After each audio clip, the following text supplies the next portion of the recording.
านผู้ฟังกำลังให้เกียรติรับฟังสถานีวิทยุเจียงใหม่มหานคร FM 107.25 เมกะเฮิรตซ์อันดับต่อจากนี้ไปเจิญอู้จ๋ากำเมืองกับดีเจคำเพชรเจ้า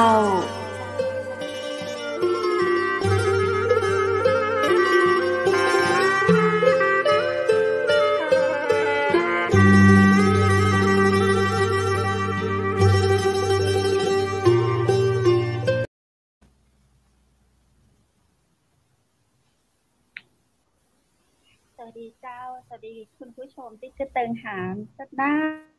กนะเจ้าวันนี้ติกปากับข้าเจ้าดีเจคำเพชรดีเจวูดและรายการอู้จ๋ากับเมืองต่างจังใหม่มหานครเช่นเคยนะเจ้าแค่ภาพออกอากาศจากอาคารวังสิงห์คำอำเภอเมืองจังหวัดเชียงใหม่เจ้า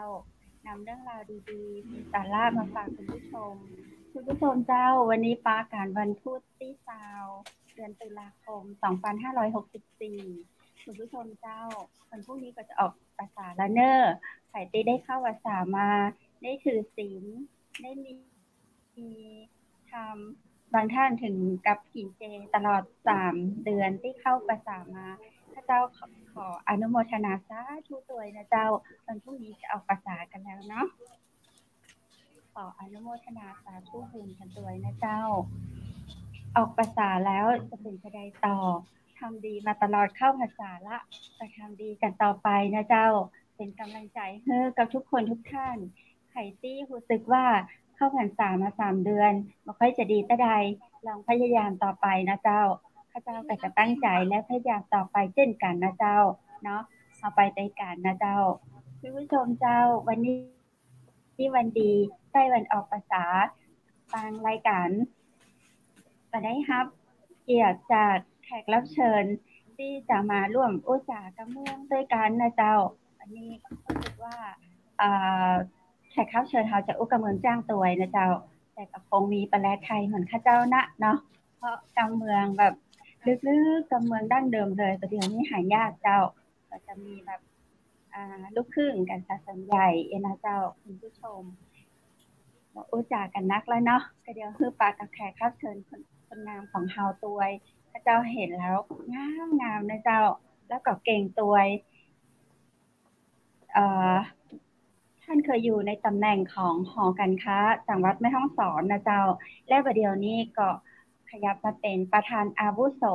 หอการค้าจังหวัดแม่ฮ่องสอนเจ้าในการทำงานหอการค้าจังหวัดเป็นจะใดก็เดียวเข้ามาอู้จ๋ากับคุณธนเขตบุญยะขันหรือว่าคุณปอยยินดีต้อนรับคุณปอยเข้าสู่จังใหม่มหานครสวัสดีเจ้าสวัสดีครับสวัสดีค่ะพี่วุฒิสวัสดีเจ้าสวัสดีเจนค่ะสวัสดีครับแหมตำแหน่งเจ้าลุ้นอินเทอร์เน็ตเจ้าขนาดเลยเจ้าเนาะมันกระชากนิดๆของดีเจคำเพชรค่ะโอ้โหนี่ทำไมเป็นตำแหน่งประธานอาวุโสแล้วครับจริงๆแล้วคุณปอยนี่ยังแบบยังดูสาวอยู่เลยพี่วุฒิเราเจอกันเมื่อ2 ปี 3 ปีก่อนเนาะที่เราเจอที่แม่ฮ่องสอนตอนนั้นพอเป็นประธานหอการค้าตอนที่ท่านผู้ว่าสืบศักดิ์นะคะแล้วก็ตอนนี้เนี่ยพอหมดวาระเนี่ยก็ขึ้นเป็นประธานอาวุโสตามตำแหน่งพี่วุฒิตามตำแหน่งนะมันต้องขึ้นเป็นประธานอาวุโสหอการค้าจังหวัดแม่ฮ่องสอนแล้วปอยก็เป็นกรรมการสภาหอการค้าแห่งประเทศไทยด้วยแล้วก็เป็นรองประธานหอการค้าภาคเหนือด้วยดูแลด้านการท่องเที่ยวของภาคเหนือ17จังหวัดค่ะในนามของภาคเอกชนโอ้โหวันนี้ต้องบอกกันเลยว่าวันนี้เราได้รับเกียรติมากได้คุยกับผู้หญิงเก่งคนหนึ่งของแม่ฮ่องสอนเลยนะครับเนี่ยเท่าที่ผมติดตาม Facebook มาเนี่ยครับ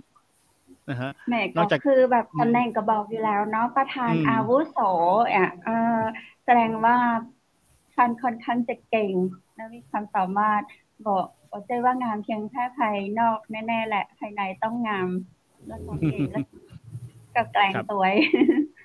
คุณชนเขตมีชื่อเล่นว่าคุณปอยเจ้าข้าเจ้าขออนุญาตท้องชื่อเล่นได้ข้าเจ้าได้เลยค่ะยินดีเจ้าจะได้สะดวกหน่อยเนาะเพราะว่าชื่อแต้กับแมนไปหน่อยชื่อแต้ก็เหมือนชื่อก็จายไปหน่อยอ่านว่าชนเขตมันก็เจ้าอ่านว่าชนะเขตแต่บ่มีสระอะเนาะใช่ค่ะบ่มีสระถามเรื่องชื่อหน่อยอย่างนี้อย่างเฮาบ่มีสระอะตามภาษาไทยอ่ะเจ้า คือจริงๆแล้วเนี่ยชื่อมันมีที่มาคือพ่อชื่อนำหน้าด้วยชอช้างแม่ชื่อนำหน้าด้วยนอหนูเปิ้ลก็ขอให้มีชอกระนออยู่ในชื่ออย่ากะแล้วเปิ้ลก็เอามาตั้งชื่อแล้วก็บังเอิญปอยเป็นคนแม่ฮ่องสอนโดยกำเนิดเกิดที่แม่ฮ่องสอนเนี่ยค่ะเปิ้ลก็เลยเอาชื่อเป็นประมาณนี้ค่ะครับผมคุณปอยครับคุณปอยอยู่ในตำแหน่งหมายถึงทำงานเกี่ยวกับหอการค้าเนี่ยมากี่ปีแล้วครับผมตอนแรกเนี่ยปอยเป็นประธานเขาเรียกประธานกลุ่มนักธุรกิจรุ่นใหม่หอการค้าจังหวัดแม่ฮ่องสอนเนี่ยนะคะก็อยู่ในตำแหน่งประมาณ6 ปี5 ปี5 ปีกว่าเกือบ6 ปีแล้วก็มาเป็นตำแหน่งประธานหอการค้าจังหวัดอีก4 ปีก็รวมแล้วเกือบ10 ปีค่ะพี่วุฒิตั้งแต่ดูแลด้านหอการค้ามาเนี่ยนะคะตอนแรกก็เริ่มจากกลุ่มนักธุรกิจรุ่นใหม่ก่อนเขาเรียก YEC ค่ะกลุ่ม YEC ของแม่ฮ่องสอนค่ะแล้วตอนนี้ปอยก็เป็นรองประธาน YEC ของประเทศไทยด้วยค่ะพ่วงตำแหน่งเยอะแยะไปหมดครับผมครับ YEC เนี่ยก็คือหอการค้าป่ะครับใช่ค่ะเป็นหอการค้ารุ่นเล็กเขาจะเรียกว่า Young Entrepreneur Chamber of Commerce มันก็เหมือนกลุ่มนักธุรกิจรุ่นใหม่หอการค้าอย่างเงี้ยค่ะครับใช่ครับเพราะว่าตั้งแม่สอนเฮาเนี่ยเจ้าในเรื่องของการค้าการทำธุรกิจนะเจ้าคุณปอยเฮามีกี่ระดับการค้าการลงทุนในพื้นที่อะค่ะจริงๆแล้วเนี่ยมันก็แยกเป็นถ้าการค้าการลงทุนเนี่ยมันก็จะเป็นการค้าในพื้นที่โดยผู้ประกอบการในพื้นที่นะคะและอีกอย่างที่มีก็คือการค้าชายแดนหรือการค้าข้ามแดนเพราะว่าแม่ฮ่องสอนเนี่ยเขาก็จะติดจุดผ่อนปรนทั้ง5 จุดในพื้นที่จังหวัดแม่ฮ่องสอนและแม่ฮ่องสอนเนี่ยเป็นจังหวัดเดียวในประเทศไทยนะคะที่ว่าทั้ง7 อำเภอเนี่ยติดประเทศเพื่อนบ้านนะคะทั้ง7 อำเภอเลยใช่ทั้ง7 อำเภอเลยพี่วุฒิดังนั้นเนี่ยก็คือจะมีการค้าการลงทุนกับประเทศเพื่อนบ้านซึ่งเราก็เรียกว่าการค้าชายแดนแล้วก็การค้าข้ามแดนอย่างเงี้ยค่ะแล้วก็คนในพื้นที่เองผู้ประกอบการในพื้นที่เองเนี่ยก็จะแยกเป็นหลายเซกเตอร์หลายแบบมีทั้งแบบการค้าการลงทุนทั่วไปเป็นซื้อมาขายไปเป็นพ่อค้าคนกลางเป็นผู้ผลิตแล้วก็รวมถึงในด้านธุรกิจบริการเนาะก็จะเป็นที่พักโรงแรมอย่างต่างๆเนี่ยค่ะครับอันนี้คือในยุคตอนที่คุณปอยดูแลอยู่มั้ยคะเจ้าแล้วพอมาถึงในยุคของโควิดนี้มีความแตกต่างกันป่ะเจ้าถ้าพูดถึงแตกต่างเนี่ยดีเจมันแตกต่างแน่นอนแตกต่างในเชิงของการประกอบการคือผู้ประกอบการในยุคปัจจุบันเนี่ยมันต้องปรับตัวมากขึ้นแต่ก่อนเนี่ยมันเป็นปัญหาว่า face to face เนาะก็คือว่ามาเจอตัวมาซื้อของสั่งของอะไรอย่างเงี้ยค่ะแต่ในปัจจุบันเนี่ยผู้ประกอบการที่ปรับตัวได้มันก็จะปรับเป็นในส่วนของออนไลน์มากขึ้นแต่ว่าในเชิงของธุรกิจท่องเที่ยวเนี่ยหลังจากที่เจอโควิดไปท่องเที่ยวมันออนไลน์ไปได้ยังไงคะคือคนเนี่ยเวลานักท่องเที่ยวจะมาเนี่ยมันต้องเข้ามาสัมผัสต้องเข้ามาเห็นต้องเข้ามาแอลอู้ง่ายๆเนาะเพราะฉะนั้นคือช่วงที่ค่อนข้างจะหนักเลยในธุรกิจบริการหรือธุรกิจท่องเที่ยวเนี่ยก็จะเป็นช่วงโควิดที่ผ่านมาแต่ตอนนี้เนี่ยพอมันเริ่มเข้าฤดูกาลแห่งการท่องเที่ยวใหม่แล้วเนี่ยนะคะก็เฮาก็เห็นความเคลื่อนไหวความคึกคักของตลาดภาคบริการมากขึ้นช่วงนี้นะคะก็คนที่เป็นท่านมาเมินก็อยากจะแอลมากขึ้นเนี่ยค่ะแสดงว่าตอนนี้แม่สอนพร้อมแล้วเขาแบ่งไว้กับเจ้าในเรื่องว่าเขามีการจัดการอันดับ1คือการท่องเที่ยวอันดับ2คือการค้าสมมุติว่าการค้าของเกษตรกรรมหรือว่าของอุตสาหกรรมอย่างอาจารย์ก็มีแบ่งไว้เป็นประเภทคือจริงๆแล้วเนี่ยการดูแลในส่วนของภาคเอกชนเนี่ยมันจะแบ่งเป็น3ด้านด้วยกันนะคะอันแรกคือการค้าการลงทุนและการค้าชายแดนซึ่งตะกี้ปอยอู้ไปแล้วนะคะและอันที่2เนี่ยจะเป็นการท่องเที่ยวและบริการซึ่งอันนี้ก็จะเป็นเซกเตอร์ในส่วนของการเซอร์วิสทั่วไปงานภาคบริการภาคการท่องเที่ยวโรงแรมที่พักร้านอาหารสปานวดอันนี้จะอยู่ในภาคบริการทั้งหมดนะคะและอีกอันนึงเนี่ยเปิ้ลมองว่าเกษตรและอาหารเนี่ยก็จะเป็นเซกเตอร์ที่จะรวมถึงเกษตรกรผู้ผลิตต้นทางการแปรรูปการนำต้นท้องฟาร์มทูเทเบิลการนำสิ่งของเหล่านั้นผลผลิตเหล่านั้นเนี่ยมาทำเป็นอาหารให้กับผู้บริโภคทั้งแบบสดแล้วก็แบบแปรรูปในเชิงอุตสาหกรรมเนี่ยค่ะอันนี้ก็แม่ฮ่องสอนเราก็จะมีครบทั้ง3ด้านค่ะเราได้จัดอันดับไว้ก็จะว่าอันประเภทใดที่มาอันดับ1อันดับ2อันดับ3เนี่ยเจ้าของแม่ฮ่องสอนนี้เศรษฐกิจของจังหวัดแม่ฮ่องสอนเนี่ยขับเคลื่อนด้วยการท่องเที่ยวเป็นหลักนะคะเพราะว่าใน เอาดีกว่าในกลุ่มจังหวัดภาคเหนือตอนบนหนึ่งเนี่ยซึ่งก็มีแม่ฮ่องสอนเชียงใหม่ลำพูนลำปางเนี่ยนะคะรายได้ด้านการท่องเที่ยวของแม่ฮ่องสอนเนี่ยมาเป็นอันดับ2รองจากเชียงใหม่เท่านั้นนั่นหมายถึงว่ารายใช่พี่วุฒิรายได้ด้านการท่องเที่ยวของเราเนี่ยเยอะกว่าลำปางเยอะกว่าลำพูนแล้วใน17จังหวัดภาคเหนือเนี่ยนะคะรายได้จากการท่องเที่ยวเราเนี่ยอยู่อันดับที่6นั่นลองนึกดูว่ามีอีก17จังหวัดที่น้อยกว่าเราดังนั้นเนี่ยนักท่องเที่ยวที่เข้ามาแม่ฮ่องสอนเนี่ยจำนวนไม่เยอะนะคะถ้าเทียบกับจังหวัดอื่นๆแต่มันแสดงให้เห็นถึงอะไรมันแสดงให้เห็นถึงว่านักท่องเที่ยวที่เข้ามาคือนักท่องเที่ยวคุณภาพมีการจับจ่ายใช้สอยเงินสูงเพราะว่าปีก่อนๆที่ผ่านมาเนี่ยเรามีรายได้จากการท่องเที่ยวเนี่ยปีละกว่า 5,000 ล้านบาทนะคะซึ่งถือว่าเยอะมากถ้าพูดถึงศักยภาพเมืองเราเท่านี้แล้วก็คนที่เข้ามาถ้าเทียบจำนวนแล้วเนี่ยก็ไม่ได้มีจำนวนเยอะเหมือนที่อื่นๆค่ะดังนั้นรายได้จากการท่องเที่ยวเราเนี่ยเรามาเป็นอันดับที่6ของภาคเหนือใน17จังหวัดแล้วเรามาเป็นอันดับที่2ของกลุ่มจังหวัดนะคะกลุ่มจังหวัดภาคเหนือตอนบน1ในการทำงานของหอการค้านี้ไปอย่างดีเจคำเพชรจะเบาไปน้อยนะคะจะเบาก็จะเบาไปค่ะพูดเสียงดังนิดนึงก็ได้ครับพูดเสียงดังน้อยเจ้าวันนี้ไมค์ข้าเจ้าบอกให้ดีเราเปลี่ยน2รอบ3รอบเจ้าข้าเจ้าจะถามว่าในส่วนของการจัดระบบของหอการค้านอกจากการท่องเที่ยวมีอุตสาหกรรมมีเรื่องของการแปรรูปการเกษตรของพี่น้องประชาชนที่ออกสู่ตลาดนี้ส่วนมากนี้เราจะได้ขายให้กับนักท่องเที่ยวที่มาซื้อในพื้นที่หรือว่าเราส่งออกเจ้าหรือว่าเรานำออกต่างจังหวัดนำออกต่างประเทศคือหลักๆเนี่ยถ้าในช่วงที่การท่องเที่ยวมันยังบูมอยู่เราอู้ถึงว่ายุคก่อนโควิดเนาะก่อนโควิดเนี่ยส่วนมากเนี่ยนักท่องเที่ยวเข้ามาก็จะมีการจับจ่ายใช้สอยในพื้นที่ค่อนข้างจะเยอะแล้วพอช่วงโควิดเนี่ยมันก็ทำให้ผู้ประกอบการเนี่ยเขาปรับตัวนะคะปรับตัวก็จะมีเรื่องการค้าออนไลน์มากขึ้นส่วนมากเนี่ยยังค้าขายในประเทศอยู่สินค้าที่เป็นสินค้าภาคเกษตรหรือสินค้าแปรรูปของจังหวัดแม่ฮ่องสอนเนี่ยนะคะก็ยังส่งออกไปในระดับประเทศอยู่ยังไม่ได้ออกจนถึงระดับอินเตอร์ระดับสากลนะคะอาจจะด้วยข้อจำกัดที่ว่าเราไม่ได้เป็นอุตสาหกรรมขนาดใหญ่ที่สามารถผลิตได้ทีละเยอะๆเราเนี่ยผลิตแบบจำกัดนะคะเพราะฉะนั้นคืออย่างผลผลิตทางการเกษตรอย่างเงี้ยเราก็จะมีจำกัดในแต่ละปีเพราะฉะนั้นจริงๆมันคือของดีหายากนะการจำกัดนี่คือแบบว่าต้องมาถึงที่หรือต้องสั่งออนไลน์ในจำนวนจำกัดที่มีอยู่อย่างค่ะเพราะว่าเราไม่ได้เป็นคนท้องว่าเราไม่ได้เป็นลักษณะของ mass production นะคะเขาเป็น custom made แล้วเขาก็จะมีตลาดเฉพาะที่ตามหาตลาดของแปรรูปในพื้นที่ซึ่งดีเจกับพี่พุทธก็คงจะเคยได้ยินพวกถั่วลายเสืออยู่แล้วเนาะถั่วงาธัญพืชต่างๆของแม่ฮ่องสอนเนี่ยก็เป็นอย่างที่มีชื่อเสียงที่ลูกค้าเปิ้ลค่อนข้างจะตามหาเนี่ยค่ะ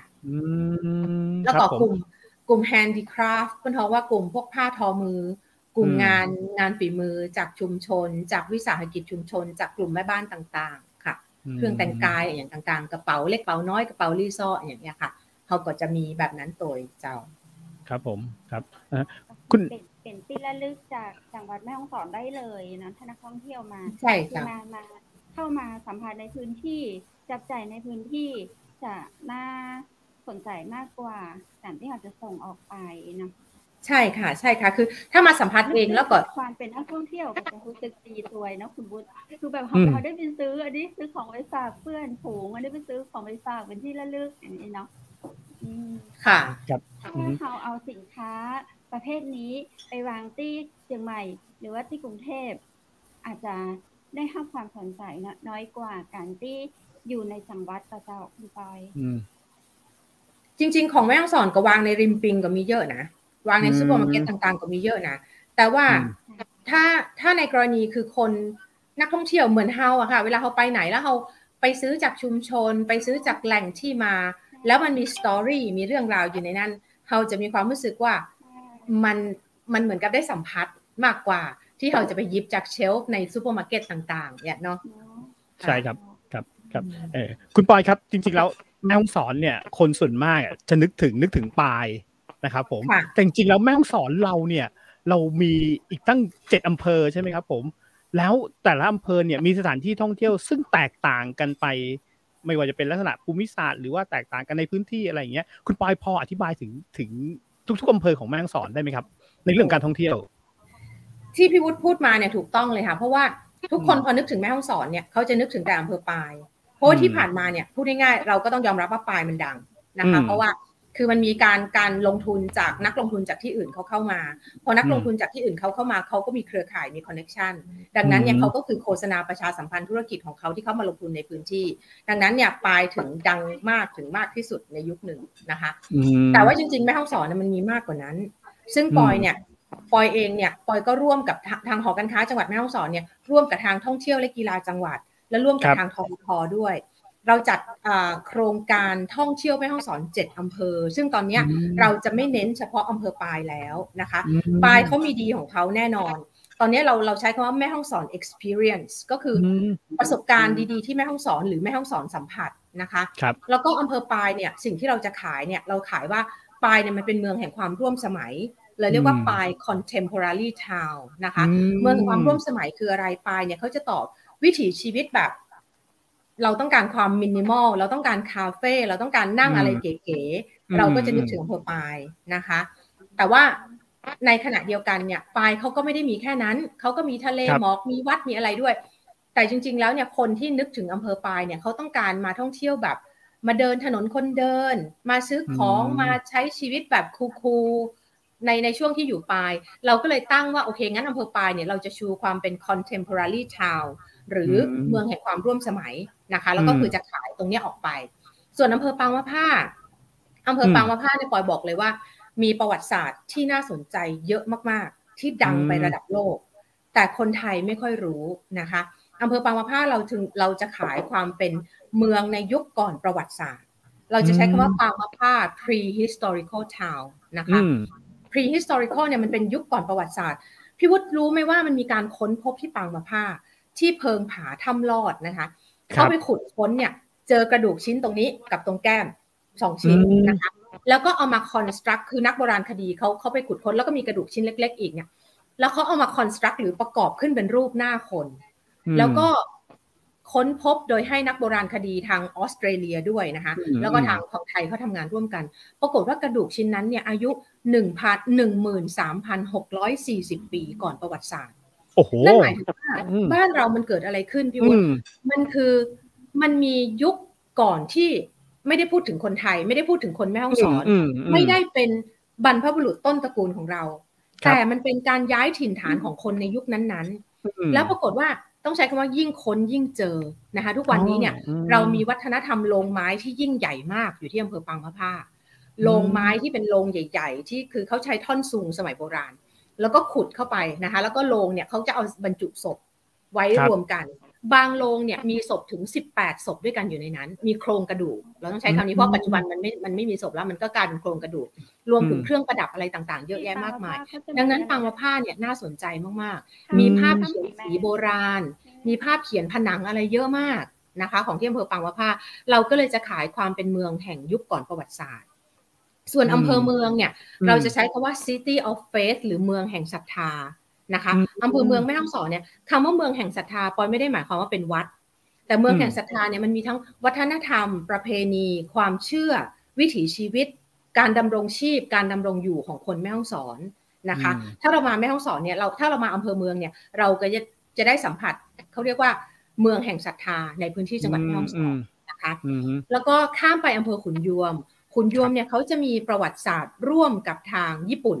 ในสงครามโลกครั้งที่2นะคะดังนั้นเนี่ยเราก็จะใช้คำว่า Land of the Rising Sun หรือผืนดินอาทิตย์อุทัยซึ่งคำว่าอาทิตย์อุทัยเนี่ยมันก็ไปคล้องกับทุ่งดอกบัวตองคือดอกบัวตองมันก็คือดอกทานตะวันป่านะคะดังนั้นเนี่ยขุนยวมเนี่ยเขาก็จะมีประวัติศาสตร์ที่น่าสนใจมากในยุคสงครามโลกครั้งที่2นะคะแล้วเขาก็มีทุ่งดอกบัวตองที่สวยงามแล้วเขาก็ยังมีอะไรที่ลิงก์กับทางญี่ปุ่นยังมีข้าวของเครื่องใช้ของทหารญี่ปุ่นยังมีพื้นที่ใต้ถุนวัดต่อแพที่เป็นที่รักษาทหารญี่ปุ่นในสมัยโบราณแล้วก็ยังมีการแต่งงานของคนญี่ปุ่นในสมัยนั้นกับป้าแก้วคนในพื้นถิ่นซึ่งก็ออกลูกหลานมาเป็นลูกครึ่งญี่ปุ่นอะไรอย่างเงี้ยค่ะซึ่งอะไรแบบรับข้าวของกระเป๋าลังอะไรของเขาปอยไปดูไปชมมันโหน่าสนใจมากๆยังมีหลุมหลบไฟอะไรเยอะแยะไปหมดนะคะของที่ขุนยวมน่าสนใจมากพี่วุฒิแล้วก็อำเภอแม่ละน้อยเนี่ย อำเภอแม่ละน้อยเนี่ยเราใช้คำว่า the hidden gems คืออัญมณีที่ซ่อนอยู่หรือช้างเผือกในป่าลึกนะคะเพราะว่าแม่ละน้อยของดีเขาเยอะเขามีกาแฟที่ดังที่สุดดังเขามีกาแฟห้วยห้อมกาแฟดูลาเปอร์บ้านดูลาเปอร์ชื่อน่ารักมากเป็นชื่อภาษากะเหรี่ยงนะคะแล้วก็สมัยก่อนเนี่ยทาง Starbucks นะคะเขาก็มาใช้กาแฟของห้วยห้อมเนี่ยใช้ชื่อกาแฟม่วนใจเนาะก็เป็นกาแฟของพื้นที่จากทางแม่ละน้อยและแม่ละน้อยเองเนี่ยเขาก็มีชุมชนบ้านละอูบที่ทำเครื่องเงินได้สวยมากซึ่งน้อยคนเองก็ที่จะรู้เขาตีเครื่องเงินได้สวยแล้วก็ละเอียดมากนะคะรวมถึงเขามีนาขั้นบันไดที่สวยกว่าซาปาที่เวียดนามอีกช่วงนี้ก่อนที่จะเก็บเกี่ยวเราถึงใช้คำว่าแม่ละน้อยเนี่ยเป็น the hidden gems หรืออัญมณีที่ซ่อนอยู่จริงๆเหมือนช้างเผือกในป่าลึกถ้าคือใครได้มาสัมผัสนะคะส่วนอำเภอแม่เสรียงเนี่ยเราจะมีโครงการพระราชดำริเนาะเราก็จะใช้คำว่า Highland Agriculture คือเกษตรพื้นที่สูงเรามีธนาคารข้าวแห่งแรกในประเทศไทยซึ่งตั้งขึ้นโดยในหลวงรัชกาลที่9นะคะอยู่ที่อำเภอแม่ละน้อยแล้วเราก็มีผลผลิตของพืชผักอะไรต่างๆที่เป็นโครงการหลวงโครงการพื้นที่สูงเยอะน่าสนใจมากที่แม่เสลียงนะคะที่แม่เสลียงแล้วก็อีกอันนึงอำเภอสุดท้ายอำเภอที่7ของแม่ฮ่องสอนคืออำเภอศพเมยอำเภอศพเมยเนี่ยเราจะขายความเป็นความลับแห่งสารวินเราใช้คำว่า The Sarawin Secrets นะคะอันนี้น่าสนใจเพราะว่าแม่น้ำสารวินเนี่ยทำไมถึงชื่ออำเภอศพเมยเอางี้ดีกว่ามันเป็นที่ที่แม่น้ำเมยจากจังหวัดตากอยู่ล่างเรานะแต่ไหลขึ้นมาเป็นที่เดียวที่แม่น้ำเมยเนี่ยไหลขึ้นมาทางเหนือแล้วก็มาสบกับแม่น้ำสารวินเราถึงใช้ตรงนั้นคือชื่ออำเภอศพเมยมันเป็นที่แม่น้ำสารวินกับแม่น้ำเมยไหลผสมกันนะคะก็เลยใช้ชื่อเป็นอำเภอศพเมยแล้วก็มันมีความลับแห่งสารวินมากมายที่ในพื้นที่อันนี้ได้ยินเสียงพลุไหมเนี่ยได้ยินไหมได้ยินเสียงพลุเข้ามาได้ยินครับได้ยินครับรู้สึกว่าข้างนอกมีการจุดพลุอะไรสักอย่างหนึ่งไม่แน่ใจเหมือนกันน่าจะเป็นคือช่วงนี้มันเป็นเทศกาลออกพรรษาเนาะดูแล้วใครสักอย่างน่าจะจุดพลุอยู่ข้างนอกนี้ไม่ทันวิ่งไปดูนะคะก็คือช่วงนี้เนี่ยจริงๆแล้วเนี่ยมันก็ถ้าคือเมื่อกี้เราปอยพูดถึงตัวอำเภอศพเมยเนาะเราก็จะเรียกว่า The Sarawin Secrets นะคะก็คือความลับแห่งสารวินมีปลาสารวินมีอะไรเยอะแยะดังนั้นเนี่ยพอถึงจะบอกว่าแม่ฮ่องสอนเนี่ยมันไม่ได้มีเฉพาะอำเภอปายแล้วไม่ใช่ว่ามาครั้งเดียวแล้วจะจบเรามาครั้งนี้เราอาจจะแวะปายก่อนครั้งหน้าเราจะexplore เราอยากจะดูพื้นที่อำเภอปางมะผ้าเราก็มาดูซิว่า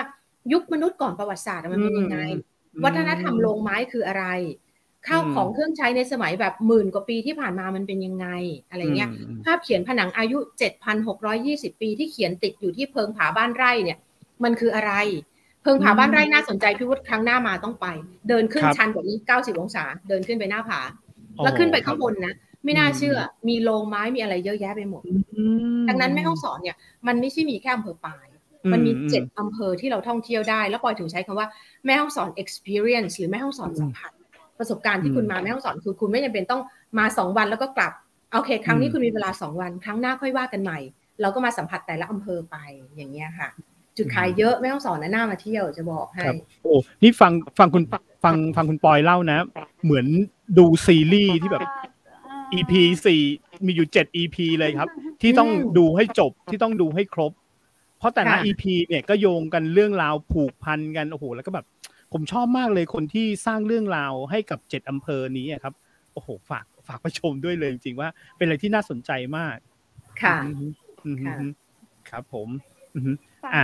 ฟังดูก็เหมือนกับแบบว่าถ้าเรามาจากเชียงใหม่แล้วก็มาสู่ห้องรับแขกก่อนที่อำเภอปายเหมือนเป็นห้องต้อนรับแขกเนาะแล้วก็ส่งไปที่ปางมะผ้าให้ชมเรื่องราวของประวัติศาสตร์คุณปอยที่ปางมะผ้าหรือเปล่าคะที่มีถ้ำผีแมนใช่ค่ะมีถ้ำผีแมนมีถ้ำลอดมีเพิงผามีถ้ำหลายอย่างดีเจล่าสุดนี่นะมันมีปัญหาว่าถ้ำลงรักลงแล้วก็ลงรักหมายถึงลงรักปิดทองอันนี้คนพบโดยบังเอิญดีเจแต่ว่าบังเอิญว่าปอยไปสำรวจมาแล้วแต่ว่าเปิ้ลยังไม่ได้เปิดให้พับลิกเข้าไปนะคะคือการที่ค้นพบถ้ำนี้มันพบโดยบังเอิญนั่นคือว่ามีคนหาของป่าเปิ้ลวิ่งหนีอย่างสักอย่างนึงเนี่ยโดนไล่จับแล้วเปิ้ลวิ่งหนีแล้วเปิ้ลกระโดดลุกลงไปในถ้ำนี้แล้วปรากฏว่าตกลงไปปุ๊บข้างล่างมันเป็นถ้ำที่แบบมหาศาลมาก แล้วเสียดายอย่างนึงคือพอเปิ้ลบ่มีไฟใช้เปิ้ลไปติดอยู่ในน้ำ3 วันเปิ้ลใช้ไฟแช็กที่เปิ้ลติดตัวมาเนี่ยจุดไม้ปรากฏว่าไม้ที่จุดไปคือโลงใหญ่มากโรงเก่าโรงโบราณกว่า 2,000 กว่าปีนะคะแต่ก็ยังเหลืออีกเยอะวันนั้นที่ปอยเข้าไปสำรวจนี่นะคะต้องถอดรองเท้าเดินอ่ะเพราะว่าถ้าบางอันเขาเหยียบกระดูกตามพื้นเพราะถ้าเกิดเราใส่รองเท้าเนี่ยพี่วุฒิเราจะไม่รู้ว่ามีกระดูกอยู่ตามพื้นซึ่งปรากฏว่าเราเอาไฟฉายส่องเนี่ยกระดูกขาวๆทั้งนั้นเลยเราต้องถอดรองเท้าเดินเพราะเราจะได้ระวังอย่างเงี้ยค่ะแล้วก็แต่ละถ้ำเนี่ยต้องมุดต้องคลานต้องมุดเข้าไปตัวเล็กๆมุดเข้าไปอย่างเงี้ยนะคะแล้วพอเข้าไปเสร็จปุ๊บเราก็จะไปเจอโพรงใหญ่ๆอยู่ข้างในแล้วบรรจุโลงเป็น100 กว่าโลงอยู่ในนั้นซึ่งปอยก็นึกไม่ออกว่ามันเกิดขึ้นได้ยังไงนักโบราณคดีเขาก็ขุดค้นอยู่ตอนเนี้ยโรงนี่ก็คือโรงศพเหรอคะมันเป็นโรงไม้โรงผีแมนแต่กี้คำว่าถ้ำผีแมนเนี่ยนะคะผีแมนนี่นะดีเจมันแปลว่าผีโผล่นั่นเป็นกำเมืองนะไม่ใช่ผีแบบแมนอย่างนี้นะคำว่าแมนบ้านเฮาอ่ะแปลว่าโผล่อ่ะแบบแมนหน้ามาอ่ะเนาะค่ะเพราะฉะนั้นมันก็เป็นว่าถ้ำผีแมนคือถ้ำผีโผล่อ่ะทีนี้โรงที่เห็นเนี่ยมันจะเป็นคล้ายๆกับท่อนซุงใหญ่ๆค่ะเพื่อนเอาขุดเกิ่งเข้าไปขุดเหมือนเหืออ่ะแล้วก็เอาฝาครอบไว้ตรงบนเนี่ยค่ะนั่นน่ะมันจะเป็นโรงไม้เป็นโรงทำจากไม้ซุงครับครับคุณปอยครับวันนั้นได้คุยกับท่านทางการท่องเที่ยวครับผมนะฮะแล้วเขาก็บอกว่าจริงแล้วเขามีแอปอะไรนะครับของแม่ฮ่องสอนอะไรนะครับใช่สวัสดีแม่ฮ่องสอนไหมครับผมไม่แน่ใจใช่ไหมครับสวัสดีแม่ฮ่องสอนนี้น่าจะเป็นแอปที่ใช้เพื่อสแกนเข้าพื้นที่นะตอนนี้เพื่อสแกนเข้าพื้นที่เป็นแอปของนักท่องเที่ยวที่เข้ามาค่ะเป็นสแกนของนักท่องเที่ยวแล้วมันก็จะมีแอปแม่ฮ่องสอนไกด์แม่ฮ่องสอนไกด์นี่ก็เป็นแนะนำการท่องเที่ยวในพื้นที่แม่ฮ่องสอนอะไรประมาณนี้ครับแล้วอย่างนี้ครับคุณปอยอย่างสมมุติว่าผมเป็นคนกรุงเทพอยากจะไปเที่ยวแม่ฮ่องสอนเนี่ยตอนนี้มันมีอะไรที่การันตีไหมครับว่าโรงแรมตรงเนี้ยปลอดภัยมีเครื่องหมายหรือมีอะไรไหมที่ว่าปลอดภัยเราน่าจะจองโรงแรมนี้นะอะไรอย่างเงี้ยครับตอนนี้เนี่ยทางทททเนี่ยเขาออกมาตรฐานชา SHA นะคะซึ่งย่อมาจาก Safety and Health Administration นะคะซึ่งมาตรฐานชาเนี่ยแต่ละโรงแรมเนี่ยกว่าที่จะได้เนี่ยเราต้องทำการสมัครแล้วก็ต้องการันตีเรื่องสุขอนามัยนะคะเขาจะมีคนมาตรวจนะคะเรื่องสุขอนามัยเอาง่ายๆเลยโอเคเรื่องแอลกอฮอล์เจลวัดอุณหภูมิอันนี้เรารู้อยู่แล้วมันเป็นเบสิกนะคะแต่ว่าอย่างเช่นจุดสัมผัสบ่อยๆที่ลูกค้าหรือนักท่องเที่ยวสัมผัสบ่อยๆเช่นลูกบิดรีโมทคอนโทรลรีโมทอะไรต่างๆพวกนี้ต้องเช็ดด้วยแอลกอฮอล์อย่างน้อย3 วันต่อครั้งนะคะแล้วก็มันจะมีเรื่องการแยกขยะด้วยเรื่องการจัดการขยะที่เป็นขยะอย่างเช่นแมสหรืออะไรต่างๆที่เป็นขยะติดเชื้อเราจัดการยังไงอันนี้คือมาตรฐาน SHA ในปัจจุบันซึ่งจังหวัดแม่ฮ่องสอนทั้งจังหวัดเนี่ยปอยเข้าใจว่าน่าจะมีโรงแรมที่ได้รับมาตรฐาน SHA เนี่ยประมาณ60ที่ถ้าปอยจำไม่ผิดถ้าปอยจำตัวเลขไม่ผิดนะคะแต่ว่าในปัจจุบันเนี่ยมันมีนอกเหนือจากตัวชาเขาเรียกว่าชา plus นะคะชา plus เนี่ยเป็นตัวใหม่ที่เพิ่มเข้ามาที่จะการันตีให้ไม่ใช่เฉพาะนักท่องเที่ยวไทยแต่นักท่องเที่ยวชาวต่างชาติให้ทราบด้วยว่า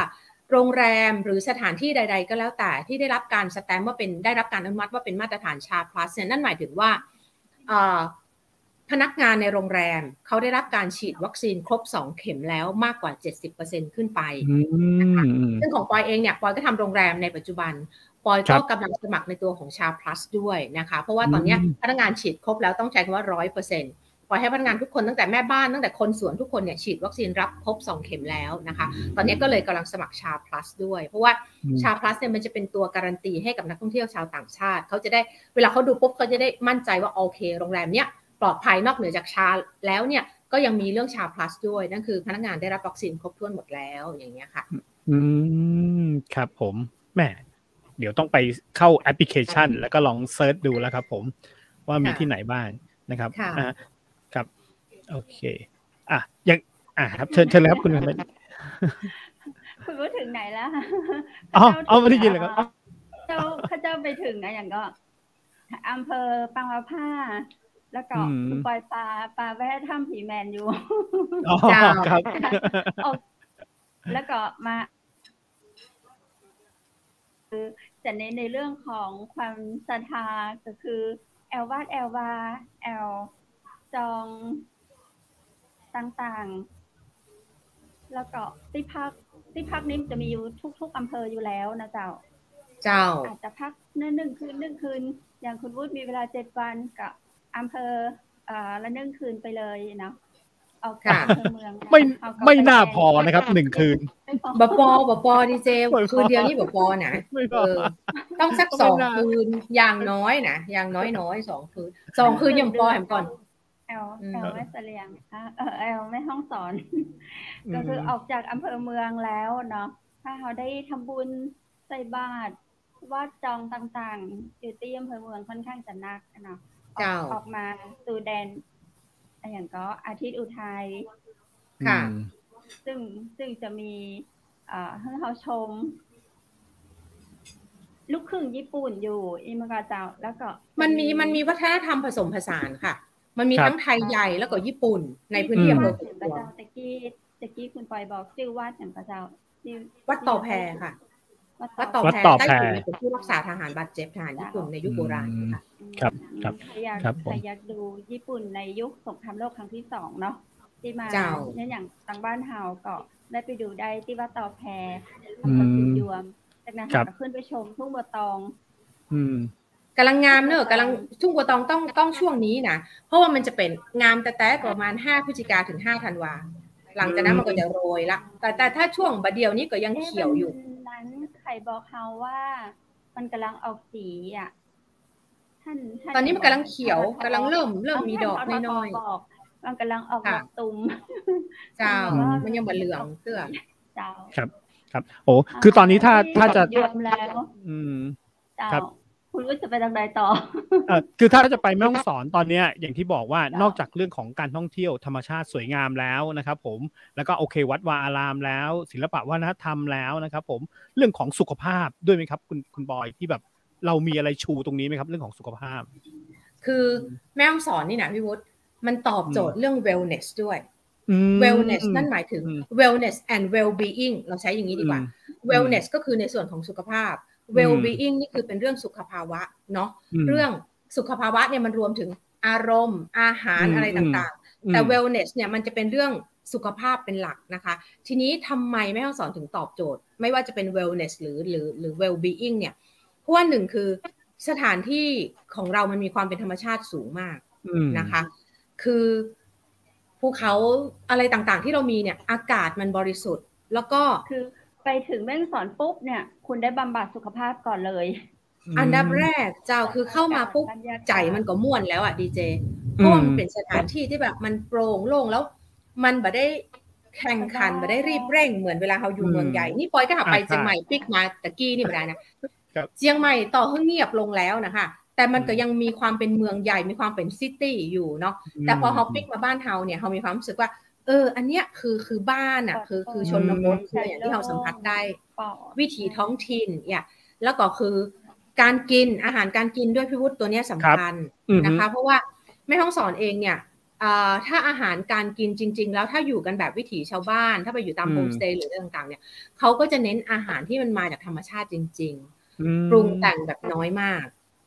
นะคะแล้วก็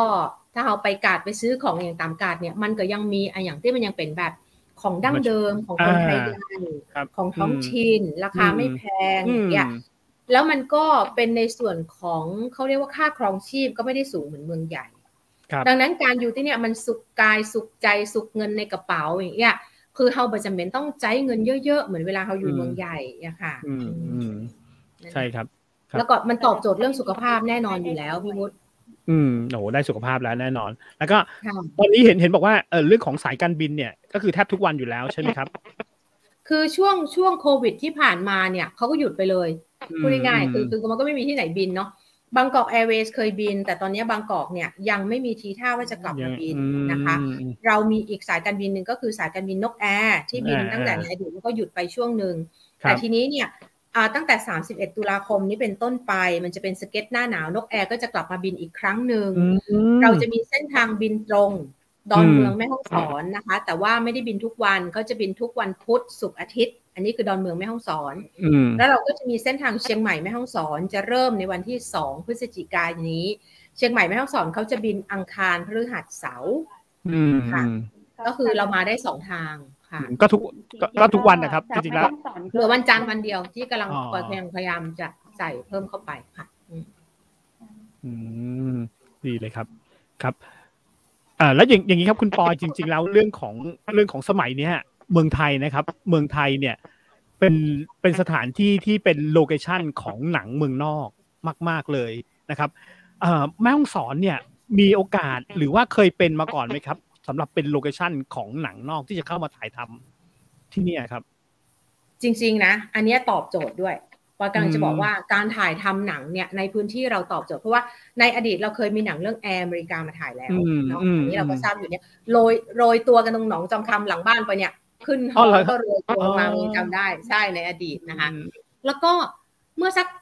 4-5 ปีมานี้แต่ปอยจำชื่อหนังไม่ได้เป็นหนังฝรั่งเศสนะคะก็มาถ่ายทำที่แม่ฮ่องสอนก็ใช้เวลาอยู่ในพื้นที่นานพอสมควรนะคะซึ่งเขาก็สร้างฉากสร้างอะไรขึ้นมาระเบิดทำเป็นแคมป์ทำเป็นค่ายอะไรของเขาอย่างเงี้ยแล้วนอกเหนือจากนั้นหนังไทยเองก็มาถ่ายหลายครั้งนะคะในพื้นที่แม่ฮ่องสอนดังนั้นเนี่ยเราเนี่ยมันจะตอบโจทย์ทั้งในเชิงของอุตสาหกรรมภาพยนตร์ซึ่งตรงนี้ปอยมองว่าแต่เราต้องทำแบบ protect พื้นที่นะคะไม่จะมาแล้วมันทำให้สิ่งแวดล้อมโดนทำลายซึ่งกลุ่มที่เขามาถ่ายทำภาพยนตร์เนี่ยเขาจะคอนเซิร์นเรื่องนี้อยู่แล้วเขาจะดูแลชัดเจนมากเขาไม่ได้มาเพื่อทำลายล้างอะไรเงี้ยมันเป็นฉากเหมือนทำลายล้างแต่จริงทุกอย่างคือการเซตอัพขึ้นมานะคะแม่ฮ่องสอนตอบโจทย์มากๆพี่วุฒิเรื่องนี้เนี่ยปอยยังมองว่ามันน่าจะเป็นเขาเรียก rising star หรือว่าอุตสาหกรรมแบบใหม่ที่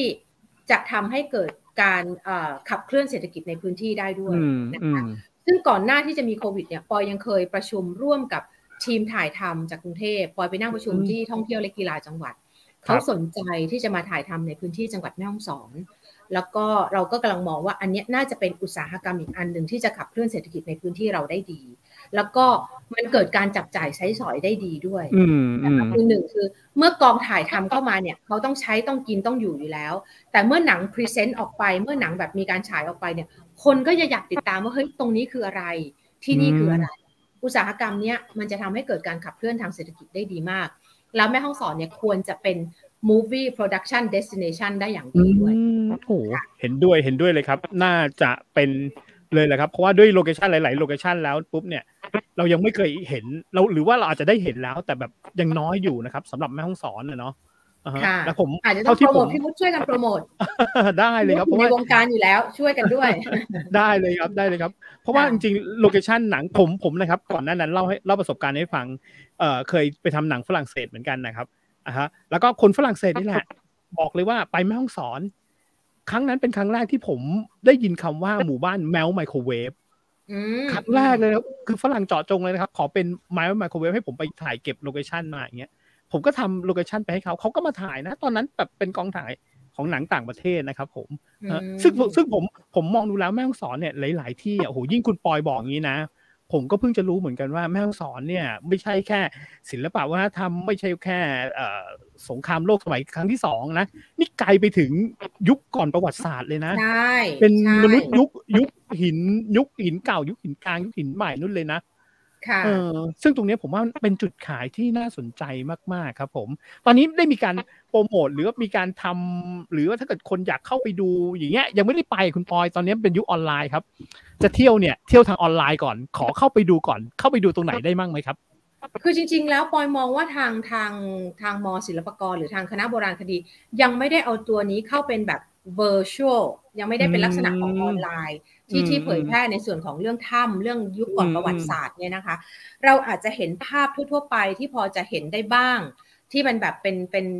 ออกในเชิงสาธารณะได้บ้างเนี่ยก็จะเป็นถ้ำลอดอันนี้เราเห็นอยู่ละปอยลืมบอกว่าแม่ฮ่องสอนเนี่ยมันมีเขาเรียกหลุมยุคนะมันมีน้ำบ่อผีนะพี่สวยมากที่อำเภอปางมะผ้าที่บ้านลุกข้าวหลามเนี่ยคือคนที่จะเข้าไปท่องเที่ยวเดี๋ยวนี้ต้องแข็งแรงพอสมควรเพราะมันต้องโรยตัวลงไปในถ้ำที่มันเป็นหลุมยุบอยู่ข้างล่างน่าสนใจปอยเองยังไม่เคยไปนะมันเป็นหลุมใหญ่ๆพี่ลองไปเซิร์ชดูคำว่าน้ำบ่อผีนะคะคำว่าน้ำบ่อผีอยู่ที่บ้านลุกข้าวหลามมันเป็นหลุมใหญ่ๆที่ยุบเข้าไปแล้วปรากฏว่าเห็นในภาพเนี่ยข้างล่างเนี่ยมันตระการตา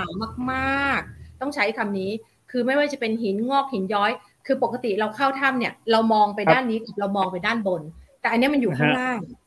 มันเป็นหลุมที่มันยุบลงไปซึ่งใครก็ยังหาคำตอบไม่ได้ว่ามันยุบได้ยังไงในอดีตมันเกิดอะไรขึ้นแล้วก็ฝรั่งเนี่ยให้ความสนใจเยอะมากนะคะอันนี้ฝรั่งเขาจัดทริปมายุคก่อนที่จะมีโควิดนะคะ แต่ว่าคนที่จะมาร่วมทริปเนี่ยก็ต้องแข็งแรงพอสมควรเพราะมันต้องโรยตัวต้องอะไรหลายอย่างต้องฟิตพอสมควรต้องใช้คำนี้อันนี้ก็น่าสนใจน้ำบ่อผีนี่อีกจุดหนึ่งนะคะก็คือดังนั้นเนี่ยรูปภาพต่างๆถ้าพี่ถามปอยว่ามันมีการเที่ยวออนไลน์แล้วหรือยังณตอนนี้มันมีเท่าที่เผยแพร่ได้แต่มีอีกหลายที่ที่มันยังเผยแพร่ไม่ได้แล้วก็อาจจะต้องรอให้มันเปิดมากกว่านี้หรือเข้ามาสัมผัสโดยผ่านทางมีนักโบราณคดีนำเพราะว่าเขาเองก็ต้อง protect พื้นที่เนาะเขาก็กลัวความเสียหายที่จะเกิดขึ้นอย่างเงี้ยค่ะถ้ามีนักโบราณคดีนำเนี่ยก็สามารถทำได้ครับครับเชิญครับคุณเพชร แต่เท่าที่คุยกับคุณปอยมานะเท่าที่คุยกับคุณปอยมานะครับผมว่าตอนนี้แม่ฮ่องสอนเนี่ยพร้อมซะยิ่งกว่าพร้อมอีกใช่ไหมครับมากเพราะมาก ต้องบอกต้องบอกเลยมากนะครับผมและกลุ่มที่แม่ฮ่องสอนเนี่ยเป็นจังหวัดนึงที่เท่าที่ผมไปสัมผัสนะครับกลุ่มพวกบิ๊กไบค์เนี่ยเขาก็จะชอบเหมือนกันที่จะขับด้วยเส้นทางและตอนนี้คุณปอยครับผมเพิ่งดูวิดีโอของน้องอยู่กลุ่มนึงนะเขาทำโปรโมทรถมอเตอร์ไซค์นะครับเขาไม่ได้บอกว่าแม่ฮ่องสอน1,000 กว่าโค้งนะครับเขาบอกว่าบวกลบแล้วขึ้นจากปลายลงแม่เสลียงนี่มัน 4,000 กว่านะใช่ไหมครับ4088อ๋อใช่1864โค้งเนี่ยเรานับจากอนุสาวรีย์3 กษัตริย์ซึ่งเมื่อก่อนเป็นสารกลางจังหวัดเชียงใหม่เนาะเราเริ่มต้นนับจากตรงนั้นแล้วก็มาทางจอมทองหางดงฮอดแม่เสรียงขุนยวมนับทุกโค้งจริงๆนะคะอันนั้นคือ1864โค้งแต่พอมาปัจจุบันเนี่ยคนใช้เส้นทางปลายมากขึ้นจากอำเภอจากปลายมาแม่ฮ่องจากเชียงใหม่มาทางปลายมาแม่ฮ่องสอนนี่มัน2024โค้งมันเยอะโค้งเยอะกว่านะดังนั้นเนี่ยถ้าใครทำครบลูปวนครบลูปก็คือออกจากเชียงใหม่มาเส้นจอมทองมาเส้นหางดงจอมทองฮอดแม่เสรียงแล้วก็กลับทางปลายเนี่ยเขาจะสัมผัสทั้งหมด 4,088 โค้งด้วยกัน088ไม่น้อยนะในการมาจังหวัดเดียวแค่นี้ปอยก็ว่าก็น่าสัมผัสแล้วมาดูซิว่าโค้งมันเป็นยังไงแล้วปัจจุบันบังเอิญปอยเพิ่งกลับมาจากเชียงใหม่วันนี้นะคะโค้งปัจจุบันเนี่ยคือเขาขยายเขาเรียกว่าเขาขยายขอบทางมากขึ้นเมื่อก่อนเนี่ยคือปอยเป็นคนแม่ฮ่องสอนเนาะเวลาปอยไปเรียนเชียงใหม่หรืออะไรสมัยที่บางทีเครื่องบินไม่มาเนี่ยก็ต้องขับรถไปนั่งรถไปกับคุณพ่อเนี่ยสมัยก่อนทางมันเล็กแคบมากแล้วก็ต้องใช้ทักษะพอสมควรในการขับรถนะคะแล้วเมื่อก่อนเราจะใช้เส้นแม่เสรียงมากกว่าทางเส้นปลายเพราะว่าเส้นปลายค่อนข้างจะอันตรายนะคะแต่ปัจจุบันเนี่ยปอยเพิ่งกลับมาวันนี้เนี่ยกลับมาทางเส้นปลายนะคะปรากฏว่าเขาขยายขอบทางกว้างขึ้นก็คือขับง่ายขึ้นกว่าเดิมต้องใช้คำนี้เราคือมันแต่ก็ยังต้องระมัดระวังเหมือนเดิมนะคะเพียงแต่ว่ามันขับง่ายขึ้นจากเมื่อก่อนที่มันแคบๆแล้วมันสวนกันอะไรเงี้ยในยุคปัจจุบันเนี่ยมันมีบางช่วงที่ฝั่งนึงเป็น2 เลนฝั่งนึงเป็น1 เลนอะไรอย่างเงี้ยค่ะโค้งก็ยังเยอะเหมือนเดิมแหละเพียงแต่ว่าพอมันขยายถนนมากขึ้นเนี่ยมันก็ทำให้เราขับได้ง่ายขึ้นค่ะครับแต่ถ้าชิวๆก็ไม่รีบอย่างผมขับรถไม่รีบเนี่ยก็มีร้านให้แวะเยอะนะร้านกาแฟจุดชมวิวอะไรอย่างเงี้ยครับทั้ง2 เส้นทางอะเนาะร้านกาแฟอร่อยเยอะแยะไปหมดเลยส่วนมากบางทีเขาก็แวะปลายบ้างบางคนก็แวะนอนที่อำเภอปลายเนาะแต่บางคนถ้าตั้งใจจะมาอำเภอเมืองเลยเงี้ยเขาก็ขับมาคือถ้าคนแม่ฮ่องสอนนะเอาจริงคนที่ชินเส้นทางก็ขับประมาณ4 ชั่วโมงครึ่งแต่ถ้าเราไม่ได้รีบร้อนมากอย่างเงี้ยค่ะอย่างวันนี้ปอยก็ใช้เวลาประมาณ6 ชั่วโมงกว่า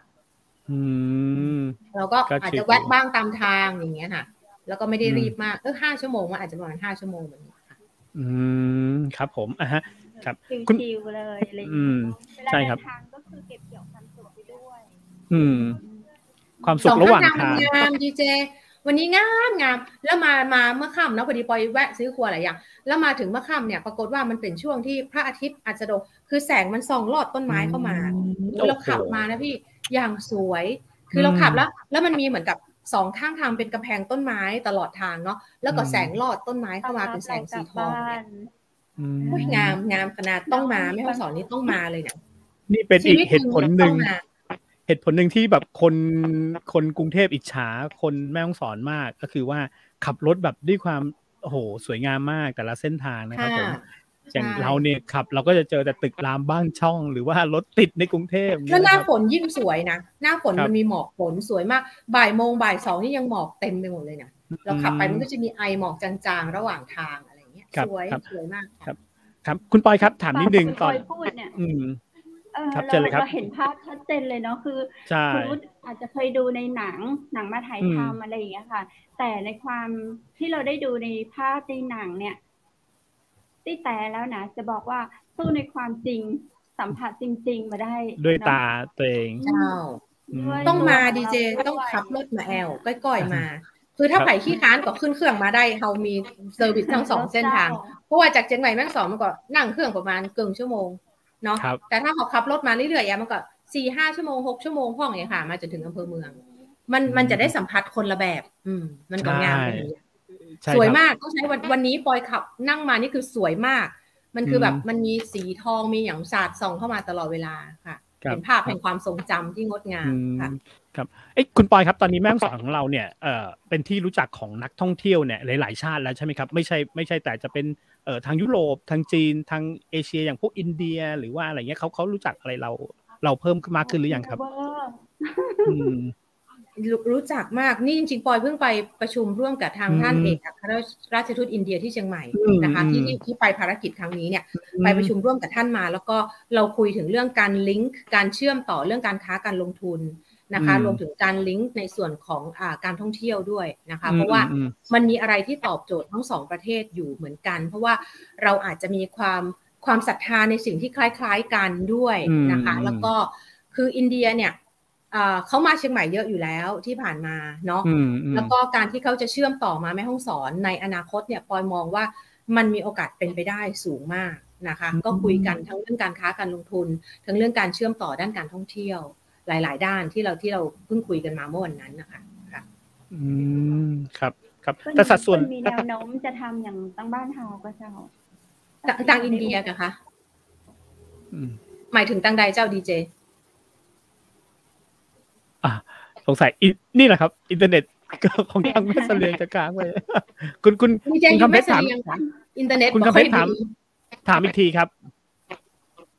เจ้าพระเจ้าได้ยินคุณปอยบอกว่าเปิ้นก็หาประชุมแล้วก็ได้อู้ธุรกิจทางอินเดียเนาะว่าเปิ้นได้เฮาอาจจะได้นำเสนอในเรื่องของจังหวัดแม่ฮ่องสอนแล้วเปิ้นเห็นผลภายได้ว่าเปิ้นจะมาลงทุนอย่างทางบ้านเฮาพ่องก่ออย่าเจ้าคือการอู้กับทางเอกอัครราชทูตอินเดียในวันนั้นเนี่ยเราจะอู้ในนามของภาคเหนือ17จังหวัดเนาะแล้วเราก็อู้ถึงศักยภาพในการเชื่อมต่อนะคะแล้วก็ศักยภาพในการค้าการลงทุนรวมถึงการแลกเปลี่ยนวัฒนธรรมต่างๆแลกเปลี่ยนทั้งอินเดียเนี่ยเพิ่นจะเก่งเพิ่นจะมีโน้ตฮาวของสตาร์ทอัพเพิ่นเรียกว่ายูนิคอร์นเกิดใหม่เยอะมากเขาจะมีสตาร์ทอัพที่เก่งแล้วก็ที่ดีดังนั้นเนี่ยบางทีนักธุรกิจบ้านเฮาผู้ประกอบการบ้านเฮาเนี่ยอาจจะอยากเรียนรู้โน้ตฮาวจากทางบ้านเปิ้ลว่าเปิ้ลยะอย่างใดนะคะแต่ในขณะเดียวกันเนี่ยเปิ้ลก็คือเปิ้ลเขาว่ากำลังซื้อเปิ้ลเยอะคนเปิ้ลเยอะเนาะดังนั้นเนี่ยเฮาก็จะขายในส่วนของบ้านเฮาเนี่ยก็คือว่าด้านการท่องเที่ยวเพราะว่าปอยเชื่อว่าการท่องเที่ยวเนี่ยมันจะนำมาซึ่งทุกอย่างคือถ้าเราเอาคนเข้ามาได้เนี่ยการค้าการลงทุนการจับจ่ายใช้สอยการกินการอยู่ทุกอย่างมันจะเกิดขึ้นโดยอัตโนมัติแล้วมันจะทำให้การเชื่อมมีศักยภาพมีโอกาสที่จะเกิดขึ้นในอนาคตว่าระหว่างเฮาจะทำอะไรอย่างด้วยกันได้เนี่ยค่ะวันนั้นก็คือเป็นการเชื่อมความสัมพันธ์ระหว่าง2ประเทศเป็นหลักค่ะครับคุณปอยครับตั้งเท่าที่เห็นคุณปอยทำงานเนี่ยผมว่าคุณปอยเป็นคนหนึ่งที่แบบสามารถดึงเอาน้องๆรุ่นใหม่ๆเนี่ยมาทำงานผสมผสานกับคนรุ่นเก่าอะไรเงี้ยได้ดีเลยเงี้ยเท่าที่ผมเห็นคุณปอยทำงานนะอันนี้ถามนิดนึงครับคุณปอยมีเทคนิคยังไงครับที่แบบหรือมีความคิดยังไงที่แบบเราต้องเอาคนรุ่นใหม่เข้ามาด้วยผสมผสานกับคนรุ่นเก่าด้วยและให้เขาทำงานด้วยกันให้ได้ไงครับผมเอางี้พี่วุฒิตอนที่ปอยมาเป็นประธานหอการค้าเนี่ยนะคะเมื่อ4ปีที่แล้วเนี่ยปอยเป็นคนแรกที่อายุน้อยต้องใช้คำนี้เพราะว่าที่ผ่านมาก็จะอายุ60-70อะไรกันทั้งนั้นเลยซึ่งเขาก็มีความอาวุโสแล้วก็มีความรู้ความสามารถสูงนะคะแต่ในขณะเดียวกันเนี่ยพอปอยเริ่มเข้ามาเนี่ยปอยก็จะดึงน้องๆกลุ่มนักธุรกิจเข้ามาร่วมทำงานด้วยกันกับกลุ่มผู้ใหญ่ generation gap หรือช่องว่างระหว่างวัยมีไหมมีเยอะด้วยต้องใช้คำนี้แล้วก็น่าจะเจอปัญหาแบบนี้เกือบทุกจังหวัดนะคะณตอนนี้แต่ประเด็นที่ปอยพยายามแบบ close หรือว่าเชื่อมต่อ gap หรือช่องว่างนั้นให้ได้เนี่ยก็คือว่าปอยก็บอกทุกๆคนเสมอว่าการที่เราเข้ามาตรงนี้ผู้ใหญ่เขาอยู่มาก่อนแล้วคือผู้ใหญ่เนี่ยถ้าเปรียบเทียบนะคะเขาเหมือนรถแมนนวลคือเขาอาจจะค่อยๆไปช้าๆแต่เขาไม่ค่อยพังนะรถแมนนวลเนี่ยมันพังช้าแต่เราเนี่ยเหมือนเป็นรถออโต้ คือเข้ามาปุ๊บเร็วไปหมดแต่เราก็พังเร็วนะคะคือเดี๋ยวกระจกไฟฟ้าพังเดี๋ยวนู่นนี่นั่นพังอะไรอย่างเงี้ยดังนั้นเราจะ stand alone ไม่ได้ทุกอย่างมันต้องเริ่มจากแมนนวลก่อนแล้วค่อยมาเป็นออโตเมติกจะอยู่ของตัวเองเพราะว่าวันนี้ฉันออโต้แล้วแบบนี้ไม่ได้นะคะมันก็ต้องกลับไปถามความรู้ความสามารถไปปรึกษาหารือเขาว่าสิ่งที่เขาทำมาประสบการณ์ต่างๆที่เขาทำมาเนี่ยมันมีคุณค่าสูงมากๆที่เราจะได้นำมาต่อยอดเรียนรู้ในยุคออโตเมติกของเรานะคะว่าประสบการณ์แมนนวลที่เขาทำมาต่างๆเนี่ยที่เขาผ่านอะไรต่างๆมาแล้วเนี่ยเราจะเอามาประยุกต์ใช้กับความเป็นออโตเมติกในยุคของพวกเราได้ยังไงนะคะดังนั้นเนี่ย2ยุค2สมัยเนี่ยแกป2อัน2เจเนอเรชันเนี่ยยังไงก็ขาดกันไม่ได้แน่นอนแล้วก็เราก็เป็น1จังหวัดที่ทำได้ค่อนข้างจะดีมากนะคะในส่วนของการเชื่อมต่อแกปที่เกิดขึ้นเพราะว่าเราทำได้ยังไงที่ผู้หลักผู้ใหญ่ก็ยังเป็นที่ปรึกษาที่ดีให้กับเราแล้วพวกเราก็ยังเคารพทุกท่านเหมือนเดิมนะคะแต่ในขณะเดียวกันเนี่ยทุกท่านก็ให้การยอมรับในสิ่งที่พวกเรากำลังปรับเปลี่ยนแล้วก็ทำให้มันดีขึ้นผสมผสานต่อยอดต้องใช้คำนี้ดีกว่านะคะเพราะว่าเราก็เอาของยุคเก่าเข้ามาแล้วก็ปรับประยุกต์เข้าใช้กันในยุคใหม่ของเราก็ดำเนินการไปได้ด้วยดีค่ะก็เป็นองค์กรที่เกิดการเขาเรียก seniority มีทั้งด้านอาวุโสเนาะแล้วก็มีด้านเด็กรุ่นใหม่ที่เข้ากันได้ดีแล้วก็ทำงานร่วมกันได้อย่างไม่มีปัญหาอะไรค่ะโหอันนี้ชมเชยเลยครับของรายการและเจ้าคุณปอยพระเจ้าขอคำถามสุดท้ายว่าในความเป็นหอการค้าเนี่ยเจ้าคนที่ยังไม่ได้เป็นสมาชิกหรือว่ายังไม่ได้เข้ามาอยู่ในหอการค้าเปิ้ลเนี่ยจะได้เปิ้ลถึงจะเข้ามาอยู่ร่วมในหอการค้าได้เจ้าอย่างนักธุรกิจรุ่นใหม่และรุ่นใหม่เจ้าค่ะหอการค้ามีทุกจังหวัดนะคะมีทั้ง76จังหวัดทีนี้เนี่ยเราจะมีสำนักงานหอการค้าอยู่ทุกจังหวัดดังนั้นเนี่ยสามารถเข้ามาสมัครสมาชิกได้นะคะสมัครสมาชิกเป็นสมาชิกหอการค้าถ้าอายุยังไม่ถึง40เปิ้ลก็จะได้เป็นสมาชิกเปิ้ลของ YEC หรือกลุ่มนักธุรกิจรุ่นใหม่ตัวซึ่งมันก็จะสร้างคอนเนคชั่นในพื้นที่จังหวัดเฮาแล้วกลุ่มต่างๆเหล่านี้กลุ่มบอกว่าจะเป็นกลุ่มนักธุรกิจรุ่นใหม่หรือกลุ่มหอการค้าเนี่ยมีอย่างเฮาก็จะเอื้อต่อกันนะคะสมมุติว่ามีเรื่องธุรกิจมีเรื่องคอนเนคชั่นอย่างเงี้ยเฮาก็จะไปด้วยกันเขาจะไม่ได้มองว่าเฮ้ยอันนี้ฉันจะเก็บไว้คนเดียวเนี่ยจะไม่ได้มีวัฒนธรรมองค์กรแบบนั้นนะคะคือเขาก็จะช่วยกันพยุงกันไปใครมีคอนเน็กชันอะไรอย่างใครมีอะไรอย่างที่ใครมีอะไรอย่างขายใครมีอย่างเขาก็จะช่วยกันหมดเนี่ยค่ะมันเป็นความรักที่น่าฮักอ่ะมันเป็นความรักเป็นกลุ่มก้อนที่ว่าเขาเดินไปด้วยกันเนี่ยค่ะช่วยเหลือกันดังนั้นเนี่ยก็คือมาสมัครได้ที่สำนักงานของการค้ายังพ่องพระเจ้าสมัครของยังต้องเป็นคนอาชีพค้าขายอย่างนั้นใช่อย่างน้อยๆเนี่ยต้องประกอบธุรกิจค่ะบอกว่าจะเป็นออนไลน์ออฟไลน์อย่างได้หมดเป็นนิติบุคคลก็ได้เป็นบุคคลธรรมดาก็ได้แต่ขอให้ประกอบธุรกิจว่าเพิ่นทำอย่างอยู่สักอย่างหนึ่งเนี่ยค่ะแล้วก็เข้ามาเป็นสมาชิกหอการค้าแล้วเขาก็จะได้เวลามีประชุมกับหอการค้า17จังหวัดภาคเหนือเขาก็ได้ไปสร้างคอนเนคชั่นได้หรือเวลามีประชุมใหญ่หอการค้าไทยแต่ละปีเนี่ยเขาก็สามารถไปสร้างคอนเนคชั่นกับ76จังหวัดที่เหลือได้เป็นประโยชน์อย่างยิ่งค่ะเรื่องคอนเนคชั่นในยุคปัจจุบันเจ้าก็คือทั้ง7อำเภอของแม่ฮ่องสอนก็ต้องไปสมัครที่หอการค้าแม่ฮ่องสอนจะไปสมัครในจังหวัดเชียงใหม่ละปูนจะอีกได้นะคือถ้าอยู่แม่ฮ่องสอนปอยแนะนำผู้สมัครแม่ฮ่องสอนดีกว่าค่ะเพราะว่ามันจะได้เกิดเครือข่ายภายในจังหวัดเขาเองเขาจะได้ช่วยเหลือกันได้เวลามีอย่างเกิดขึ้นในด้านการค้าการลงทุนเขาก็จะได้ส่งข่าวถึงกันวันนี้จากรายการเฮานะเจ้าคุณผู้ชมก็ได้รับความรู้ในเรื่องของหอการค้ามาในเจ้าในโอกาสต่อไปเราจะเชิญคุณปอยมาอู้จ๋าในด้านต่างๆของจังหวัดแม่ฮ่องสอนแถมเนาะในวันนี้ได้ฟังในเรื่องของการค้าในตำแหน่งประธานอาวุโสเป็นจะได้ยังใดแล้วเราก็พอจะเข้าใจแล้วเนาะแล้วก็เปิดประตูสู่เมืองแม่ฮ่องสอนซึ่งบ่รอวันที่1พฤศจิกายนคุณปอยบอกว่าพร้อมแล้วมากๆแล้วตัวตั้งแต่วันนี้นาทีนี้ยินดีต้อนรับนักท่องเที่ยวนักเดินทางทุกคนเนาะที่จะเดินทางมานี่ข้าเจ้าเชียงใหม่มหานครขอกราบขอบพระคุณดีคุณปอยนักและเจ้าคุณธนเขตคุณยะขันประธานอาวุโสหอการค้าจังหวัดแม่ฮ่องสอนขอบคุณเจ้าขอบคุณครับคุณปอยขอบคุณดีเจคำเพชรตัวนะเจ้าหวังว่าโอกาสหน้าก็จะได้มีอย่างประสานกันมากขึ้นได้ครับดีจ้าได้เจอกันอีกทีที่แม่ฮ่องสอน ในเรื่องราวของซีรีส์ทั้ง7 อำเภอ7 อำเภอมาเล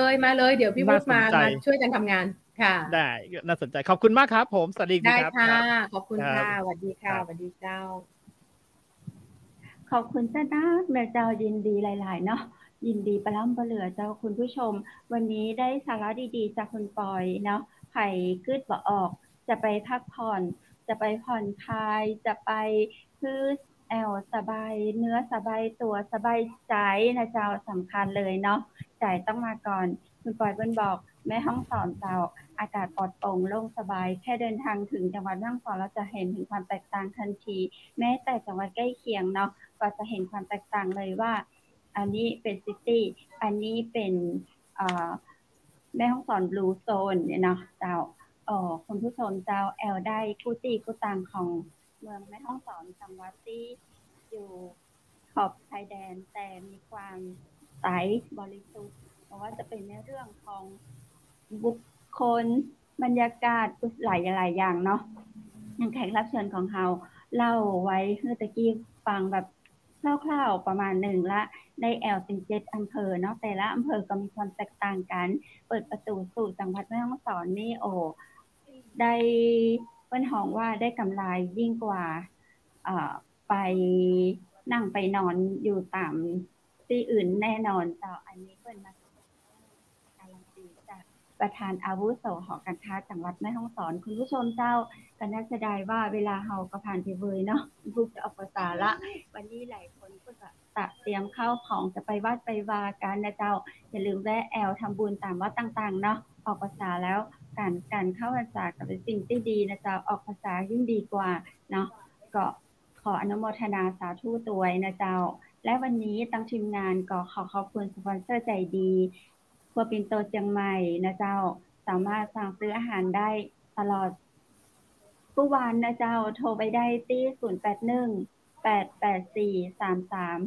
0818843354เจ้าครัวปิ่นโตเชียงใหม่เนาะอยากกินข้าวอย่างลำก็โทรไปสั่งได้ตั้งอำเภอแม่เสลียงนะเจ้าก็ขอบคุณโรงแรมแม่เสลียงเวียงงามเปิดบริการตลอด24 ชั่วโมงเจ้าโทรถามได้ที่0536214444นะเจ้าโรงแรมแม่เสลียงเวียงงามซอย1ถนนเวียงใหม่ปากทางเข้าวัดศรีบุญเรืองซึ่งตอนนี้ก็ประดับประดาไปด้วยโคมไฟงดงามอารามนะเจ้าเปิ้นมีถ่ายทอดสดทางสถานีวิทยุคลื่นเสียงสารวินก็เข้าไปชมได้นะเจ้าทางเพจทางเฟซทางไลน์นะเจ้าของสถานีวิทยุคลื่นเสียงสารวินนะเจ้าแล้ววันนี้นั้นข้าเจ้าก็ขอบคุณชื่อพิธีกรจากร้านผ้าพื้นเมืองชุดไทยใหญ่แม่เสลียงนะเจ้า0826166889นี่คือเบอร์โทรศัพท์เปิ้นเนาะ0826166889เจ้าโทรสอบถามรายละเอียดเพิ่มเติมเรื่องของเสื้องามๆได้นะเจ้าจะเป็นชุดไทยชุดไทยใหญ่ชุดแมวชุดกะเหรี่ยงผ้าถุงติ่นจกก็มีเนาะชุดแม่หญิงชุดป้าใจมีหมดนะเจ้าก็แวะไปชมกันได้และสุดท้ายข้าเจ้าและทีมงานจังหวัดมหานครขอกราบขอบพระคุณนะเจ้าขอบคุณคุณผู้ชมที่คือโอกาสทีมงานจังหวัดมหานครเจ้าได้มาเผยแพร่ภาพออกอากาศทางเพจทาง YouTube ทาง Facebook นะเจ้าสามารถติดตามเข้าไปชมได้ตลอด24 ชั่วโมงนะเจ้ากับทีมงานจังหวัดมหานครเจ้าในด้านของการฟังผ่าน FM ก็ฟังได้ตลอด24 ชั่วโมงเช่นกันเจ้าจะเป็นทางเชียงใหม่หรือว่าทางอำเภอแม่เสลียงเนาะก็ฝากขอบพระคุณทุกท่านที่คือความเอ็นดูนะเจ้าแล้วก็ส่งแทงกำลังใจให้ถึง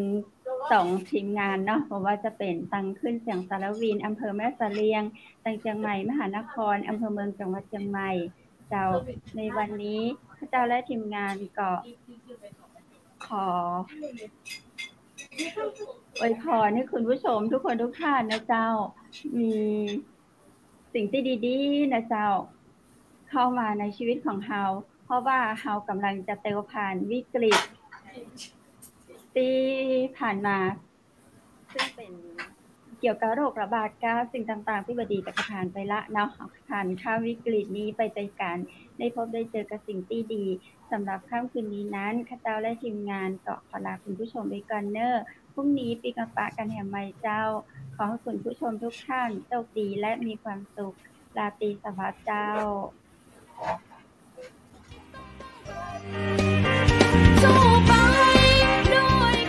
สถานีวิทยุเจียงใหม่มหานคร 107.25 เมกะเฮิรตซ์ขอแสดงความห่วงใยและเป็นกำลังใจให้ทุกท่านในช่วงการระบาดของโรคโควิด -19 ในครั้งนี้เพื่อลดความเสี่ยงควรสวมหน้ากากอนามัยทุกครั้ง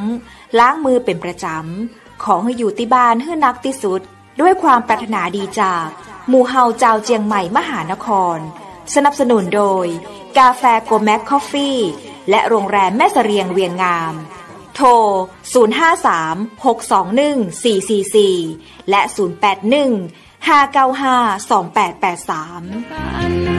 เราจะฝ่าฟัน